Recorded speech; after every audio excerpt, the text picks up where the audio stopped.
Okay, let's go ahead and get started with week 5 course content of early school age children.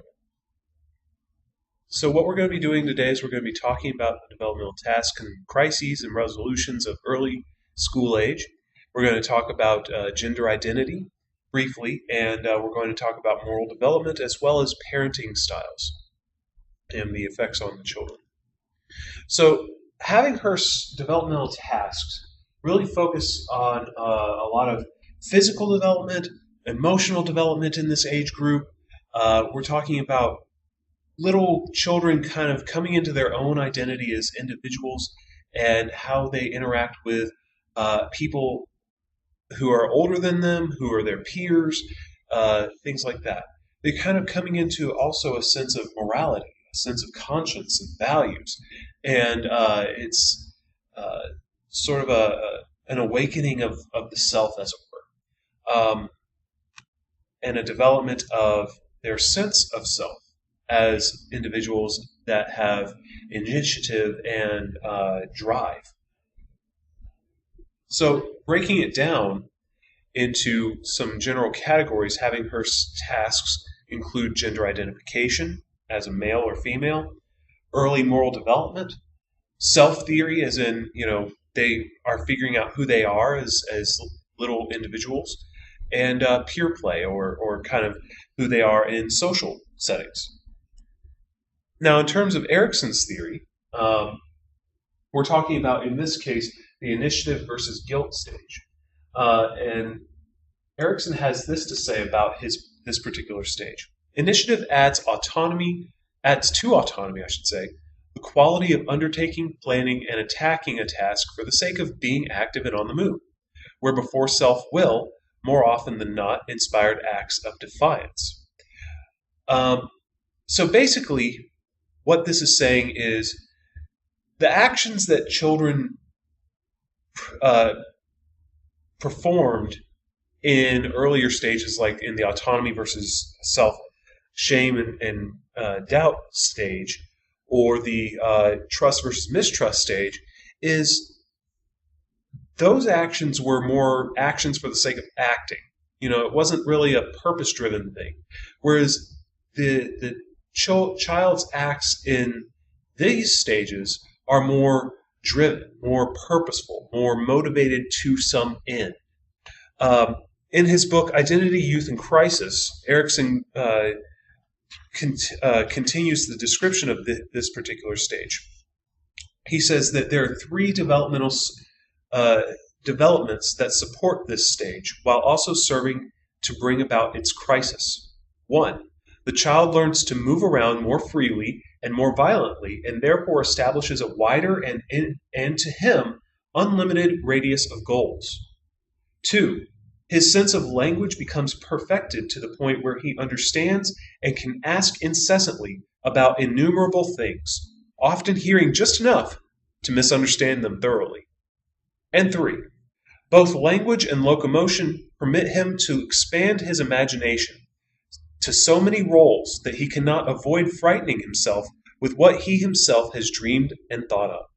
Nevertheless, out of all of this must emerge a sense of initiative as a basis for a realistic sense of ambition and purpose. So those things we were talking about in terms of having Hurst's theory, physical and emotional development, really kind of come into play in Erikson's theory as well. He goes on to say this about initiative. The child suddenly seems to be, quote, more himself, more loving, more relaxed, and brighter in his judgment. In other words, vital in a new way. Most of all, he seems to be more activated and more activating.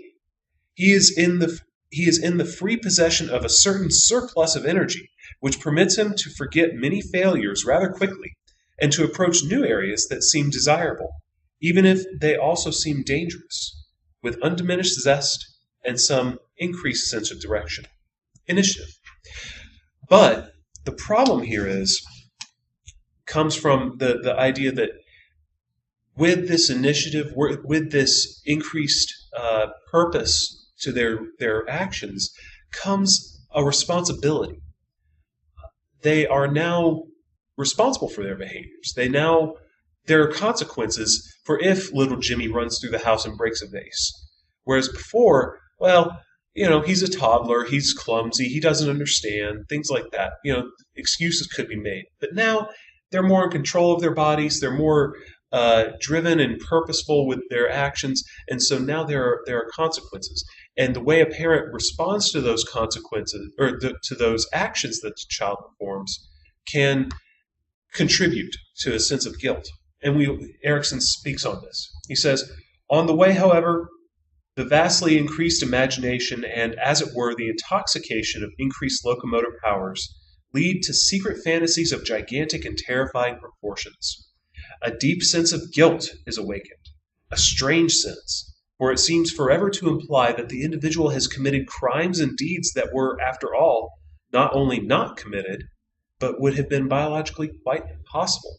So not only is it the parent that is responsible for the development of this sense of guilt, the child is also a bit responsible for this development of guilt, because in their grandiosity, in their flights of ideas, and their magnificent, creativity, there comes almost a frightening nature, that it's too big, it's too much to the world. There's too many possibilities, and I have to pull back lest I be hurt or as Erikson might describe it, destroyed.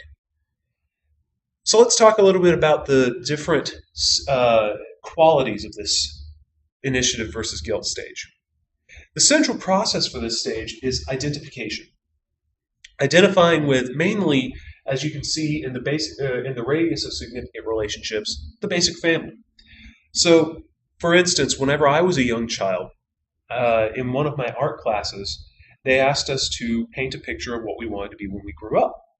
I painted a picture of my dad. I wanted to be my father. He was a paragon of virtues to me. He was almost an idol in my young eyes, to the point where I wanted to be him and I wanted to emulate him. And so I did everything that he did. I was with him 24/7. I took interest in things that he did. And, I just wanted to be my dad. Now, that diminished as time went on, of course. But at that age, I was, emulating my father. Now, here's the thing about this particular stage. And if you ever have the opportunity to read this book beyond what I've selected, you will see that this stage is rife with Freudian imagery, Oedipal conflicts, things of that nature. So, whereas, where Erikson would say that comes from would be sort of that Oedipal desire to destroy the father and assume, a relationship with the mother. However, the child realizes that they can't do that, so they eventually identify with the father in order to gain the affection of the mother. That's a Freudian understanding of what is occurring in this stage. And since, the development and further research of Erikson's theory, we've kind of come away from that. But that's kind of the basic roots of this identification process for Erikson. The adaptive ego quality for this, of course, is purpose. It's a purposeful drive, motivation to act. It's the initiative aspect of the initiative versus guilt stage. Whereas the core pathology that comes from that guilt is inhibition, withdrawing, holding back, being reserved, not wanting to put yourself out there and take risks. The principle of social order is ideal prototypes. We have our heroes. We have Superman, that we want to be like. We have firemen. Maybe you have a cousin who is a police officer, and you just look up to your cousin like he's the ideal individual. Models, role models. The ritualization and ritualism, for this, actually, it's a bit tricky, because there are a couple of different ritualisms that have kind of been developed for this stage. but the ones that we kind of settled on for this class are dramatic versus moralism. What does this mean? Well, in the previous discussions of ritualization and ritualism, you can kind of see how one is more positive, one is more negative. Well, when we look at moralism, we wouldn't think, oh, well, being moral, that's not a bad quality. Well, yes and no for this particular stage. The concept that is being described here is sort of that creativity versus reservedness. Sort of that positive desire to create and explore and generate and take some purpose to your actions versus a development of fear of being punished for one's actions. It's almost like an overdeveloped superego in the sense that you're not going to put yourself out there in any sense. You're not going to take any risks. So it's not necessarily a matter of good versus bad in this sense. It's more of a matter of taking things too far. Are you more positive in your dramatic play and your creativity and your drive, or are you more pulled back and reserved, to the point where you're not going to venture forth on anything? The theological lesson developed by John Gleason from this was the concept of sin and redemption. And Gleason speaks to this concept whenever he says, "It is here that children are really learning their feeling level lessons about the nature of sin and what it feels like to be redeemed or cast into outer darkness. They learn by the way parents respond to them as they express their making out, their initiative-taking impulses." So, what is he saying here? He's saying, basically, the way parents are responding to their children is affecting how their child views sin, how their child views themselves as redeemable. How does this play into, for instance, a relationship with God? Well, somebody who is just starting a relationship with God may see themselves as oppressively sinful to the point where, perhaps even the sacrifice of Jesus couldn't redeem them. But hopefully, as they kind of come into a better understanding of God and of Christ and his sacrifice, that they understand that redemption is there for them through the sacrifice of Jesus, and that their sin, whatever they do, is not bad enough to separate them from the love of Christ. Sin versus redemption.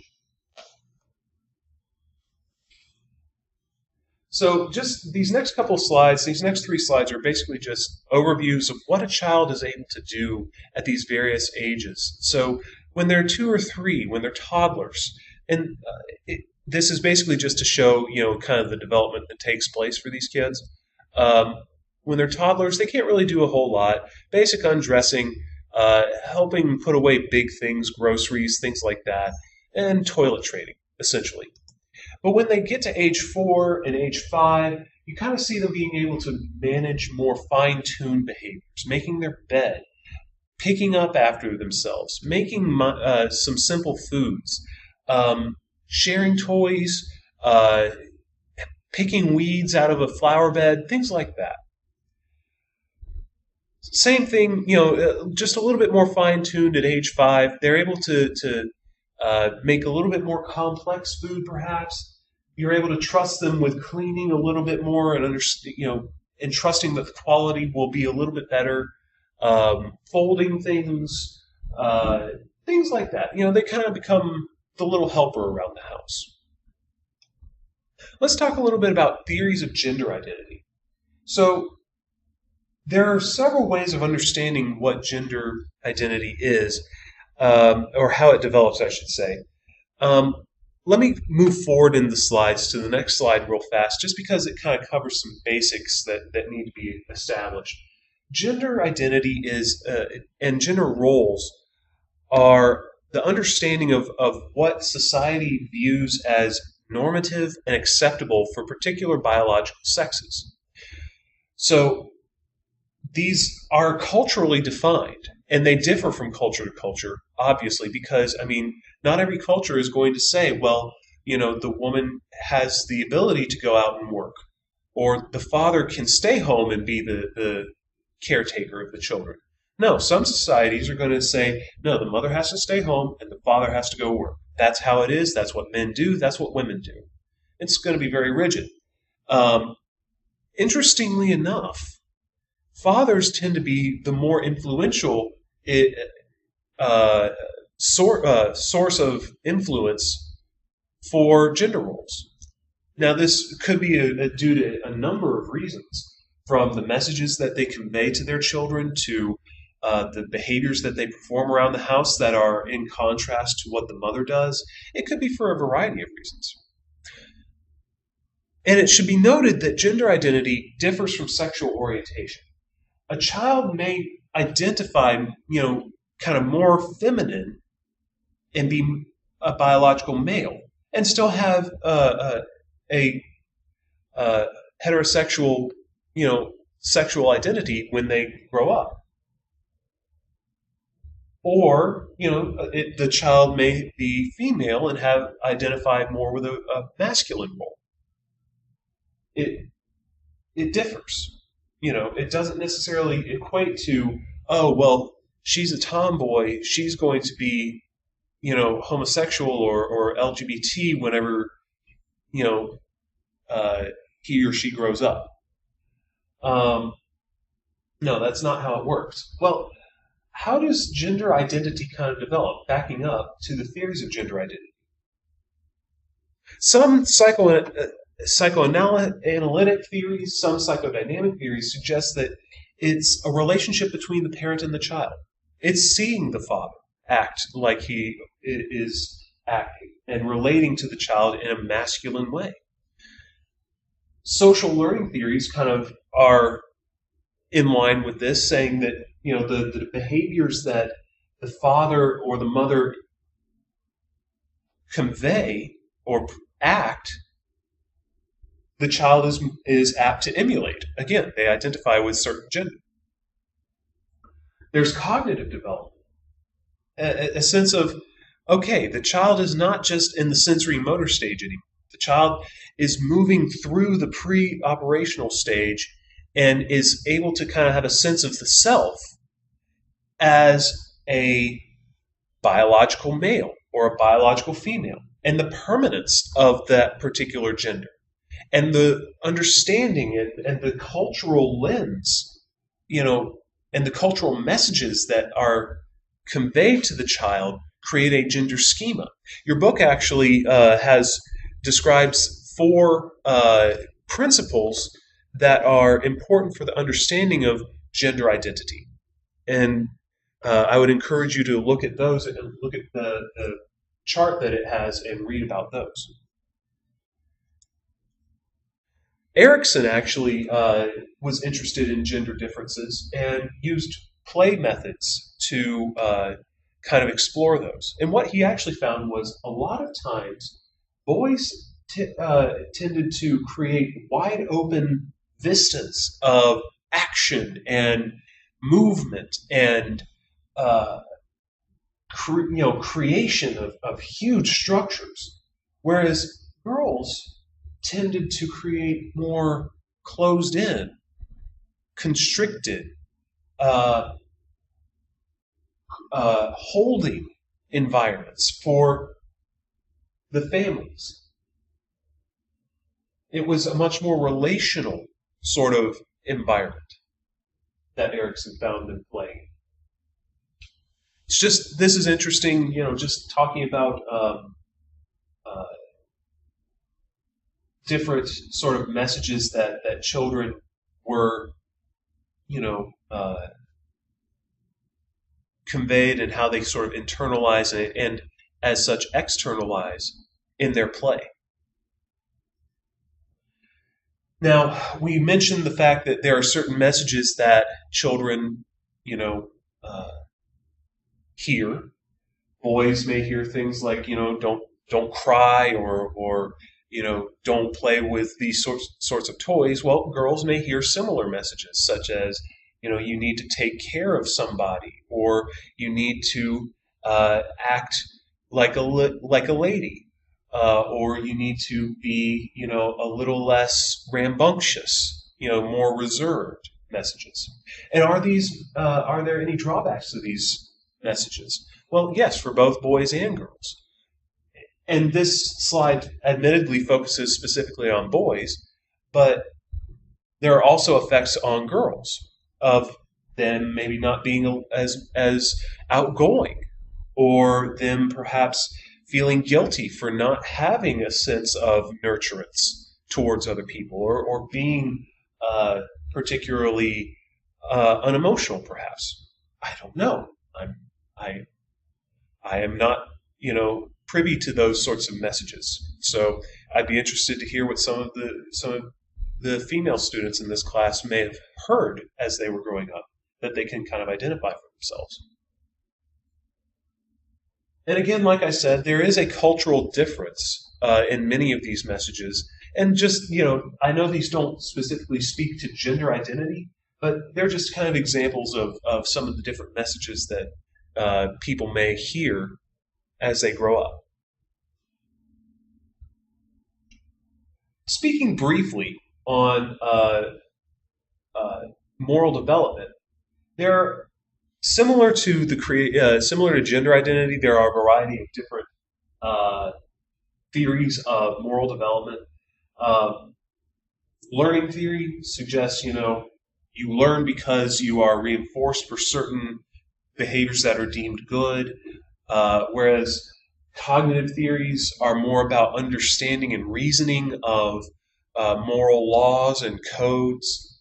Psychoanalytic theory talks about, the introjection of parental uh, morals into your superego, um, and then sort of a empathy versus and perspective taking aspect of, you know sort of a social justice way of looking at things. Of uh, you don't want to hurt somebody because you would not want to be hurt that way. And then sort of a discipline or interactional style that sort of melds the dynamic and learning theory aspects. But let's talk about Kohlberg's theory. And your book actually has a chart about this on page 252, table, I think, 7.2, if I recall correctly. And let's talk about convention. Convention in this theory is more referring to social agreements, social standards, or norms that have been approved or um, established. And that's why conventional, is the middle ground here upon which pre-conventional or post-conventional are described. Pre-conventional talks about you are operating at a level that is below, what it's more primitive than what society has deemed normative. And that's not necessarily a bad thing, because, I mean, you're still acting in perhaps a moral way. But for instance, stage 1 and 2 of this stage are all about rewards and punishments. In stage 1, you want to avoid punishment. I don't want to get a ticket, so I'm not going to speed down the road. I will admit, much to my chagrin, I operate on this foundation very often. So even uh, even educated individuals, or people who are you would consider to be heavily moral in the way they behave in other situations, in certain situations may actually operate on very low moral reasoning abilities. Stage 2 is, I'm going to get a reward if I do this, right? So if I, help this little old lady across the street, she might give me $1. Yeah, I'm going to do it. I need $1. Level 2, conventional moral reasoning, is more along the lines of social conventions, social rules, and laws that have been established. Well, the first stage here, stage 3 within this, is all about authority figure approval. It's saying, I'm going to turn my final paper in super early so that Seth likes me and is going to, look upon me with favor. Yeah, well, I mean, that's certainly a possibility. I won't deny, but that's kind of a lower level of moral reasoning. You're doing something to get something. It's not much different from stage 2, other than you're doing it for somebody's who is in authority over you. Stage 4, on the other hand, is more oriented to the rule of law. I'm not going to run this stop sign, even though there's nobody around me, and I wouldn't, get in trouble. There's no cops, there's no other cars, no pedestrians, just an empty road. I'm going to actually stop at this stop sign because it's the law, because it's the right thing to do based upon the standards of law that have been in place for generations. Level 3, on the other hand, moves beyond this sense of law. It says, okay, I'm going to do this behavior because other people will approve of it. I'm going to donate money to the St. Jude's Hospital because all of my friends will see that and approve of me. Okay, well, that's very noble, but at the same time, it's a bit shallow. It still is kind of like, it's beckoning back here towards the rewards or the approval aspect. Stage 6 is kind of difficult to describe, other than to say that you're operating based upon your own personal morals and principles. For instance, and this is the example that Kohlberg used to kind of elicit these stages and figure them out, figure out what these stages look like, is somebody is sick. Somebody I love is sick. The price of the medication is so prohibitive that we would be broke and on the street if I were to buy one vial of it. But it would save this loved one's life. Should I buy it and put us in the poorhouse, which would be, unhelpful, or should I steal it? Now, other people, the social consensus, the rule of law, authority figures, probably would not approve of that if I steal it. But you know what? The benefit of this one person, life supersedes these, petty laws and opinions of other people. This person's life is more important. So I, as a moral individual, will save this person's life because it is the right thing to do. Because I believe it is the right thing to do. That's stage 6. Now, there are several criticisms of Kohlberg's stages that we'll talk about in future lectures, but just to kind of give you a brief food for thought. What happens if everybody operates on personal moral principles? Where's the order in that, for instance?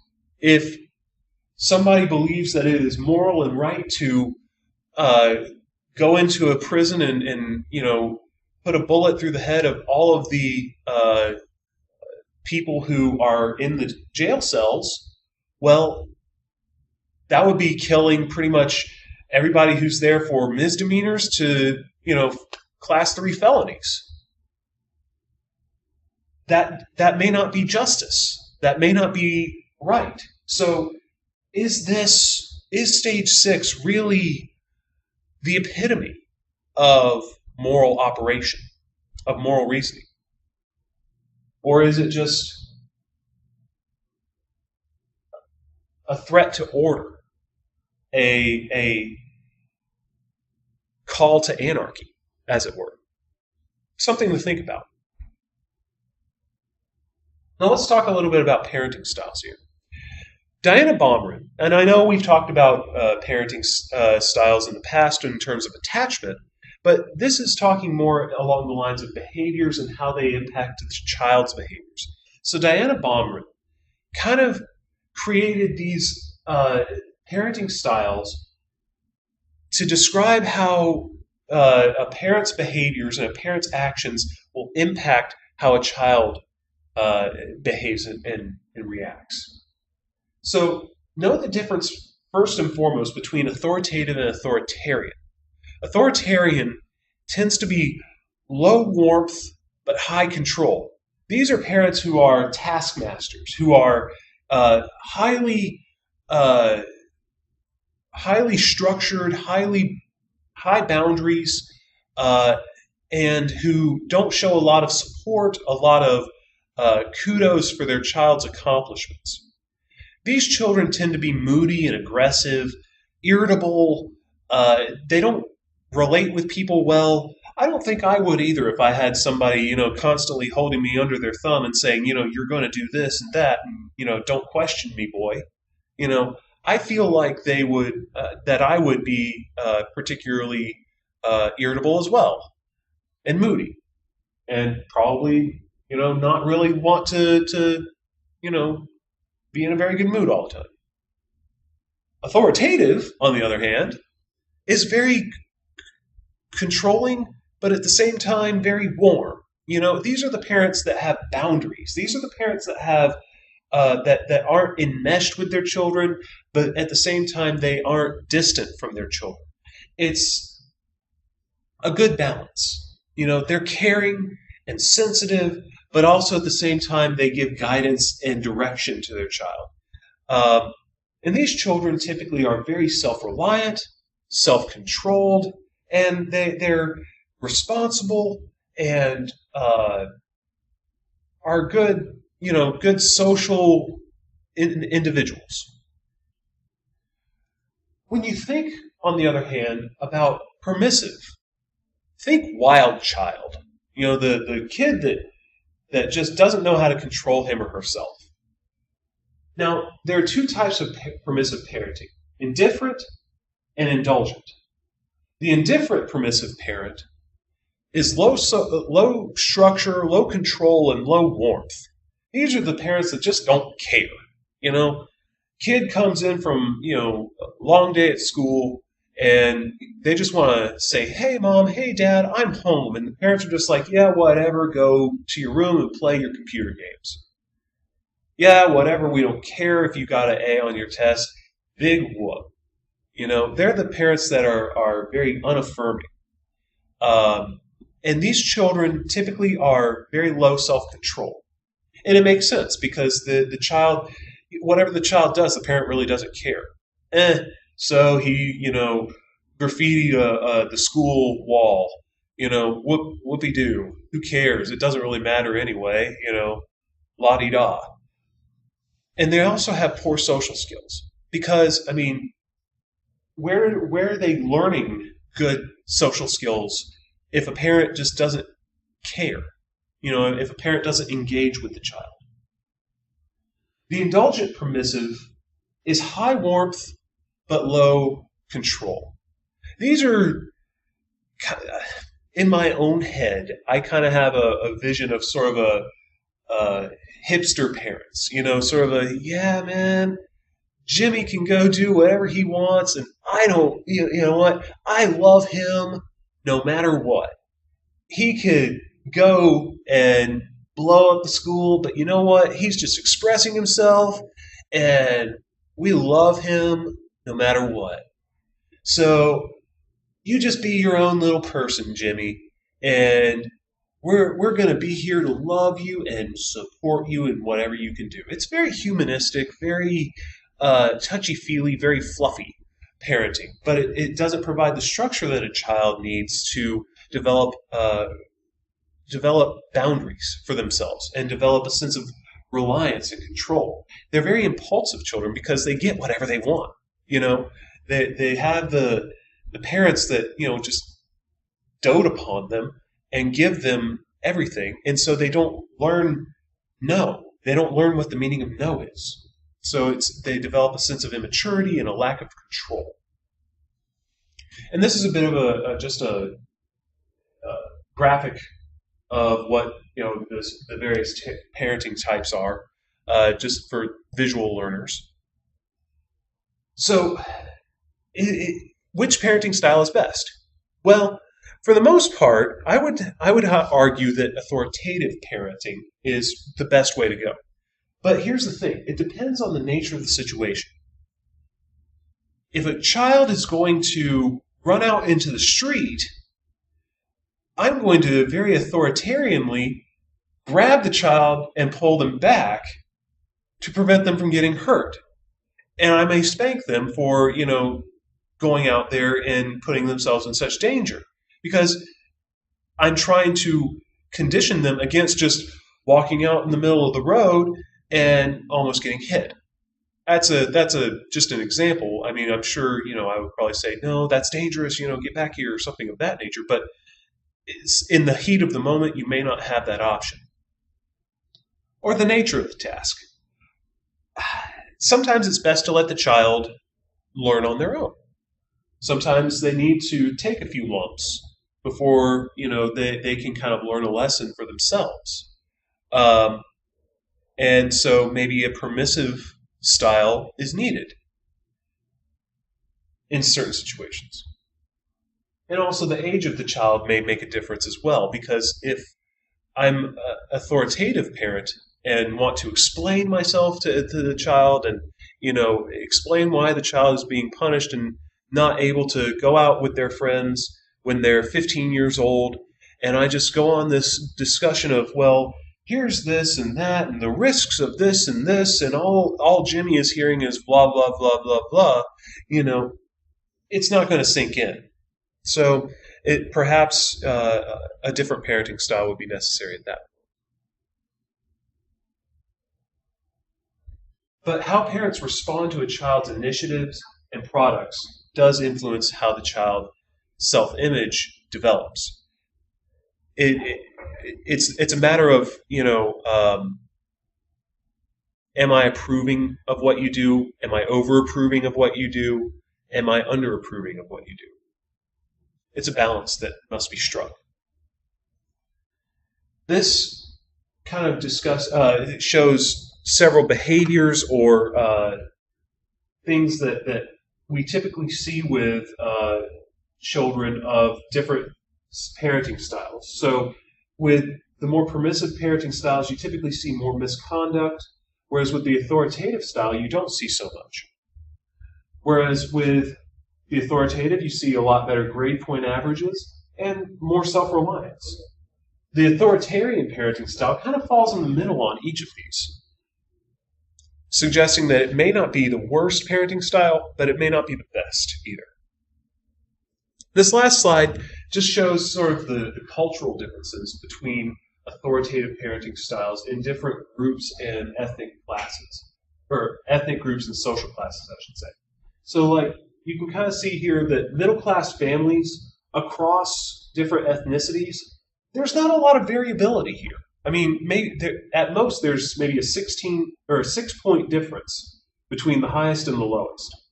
Whereas over here, there's pretty much a striking difference between Caucasian, Euro-American, and Asian parenting of authoritative parenting within working class family structures. So that's just something to keep in mind when considering the fact that, across cultures, parenting styles are not the same, are not created equal. So that does it for this particular lecture for today. And I'm going to post this as soon as I can. And if anybody has any questions, please let me know. I'm hoping to get paper ideas, a little bit more solidified paper ideas by Friday or Saturday at the latest. And if you have questions about those, let me know. But until the next video, I hope everybody has a wonderful week and good studying.